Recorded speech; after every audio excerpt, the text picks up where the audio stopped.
মুসলিম তো সে যার হাত থেকে, যার হাতের অনিষ্ট, মুখের অনিষ্ট থেকে তার আশেপাশের ভাইয়েরা নিরাপদে থাকে, সে হচ্ছে মুসলিম। তার মানে আপনার হাত দিয়ে, আপনার কথা দিয়ে, আপনার কাজ দিয়ে আপনি আশেপাশের কাউকে যদি কষ্ট দেন, আপনি মুসলিম হতে পারবেন? আপনি আশেপাশের কাউকে কষ্ট দিতে পারবেন না। আপনার নেইবরকে যদি আপনি কষ্ট দেন, আপনি মুসলিম হতে পারবেন না। আপনি অন্যের প্রাইভেসিতে যদি ইন্টারফেয়ার করেন, কারো প্রাইভেসি যদি ভায়োলেট করেন, আপনি ভালো মুসলিম হতে পারবেন?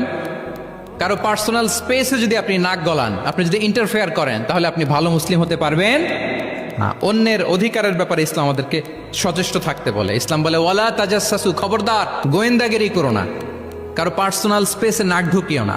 যেটা তোমার ইস্যু না, যেটা তোমার বিজনেস না, ওখানে তুমি কভু যাবে না। কিন্তু আমরা এগুলো ভায়োলেট করি, দাদা আসছে, কি বলেন, করি না? অন্যের কোনো বিষয়ে আমাদের আগ্রহ থাকে বেশি, এরকম থাকে না? এনএসইউতে আলহামদুলিল্লাহ এরকম কেউ নাই, আছে এরকম? কারো পার্সোনাল বিষয়ে আমাদের কোনো ইন্টারেস্ট আছে? হাত তুলে ফেলছে কয়েকজন, আল্লাহ হেদায়েত দেখ আমাদেরকে। আচ্ছা, অন্যের পার্সোনাল বিষয়ে নাক গলাই না, এরকম কারা কারা দেখি? মাশাআল্লাহ, মাশাআল্লাহ, মাশাআল্লাহ। ঠিক আছে, হাত নামান। তাহলে অন্যের পার্সোনাল ইস্যুতে আমরা আজকে থেকে নাক গলাবো, আমরা ভুল করে ফেলি। ইনশাল্লাহ আমরা এমনটা করবো না।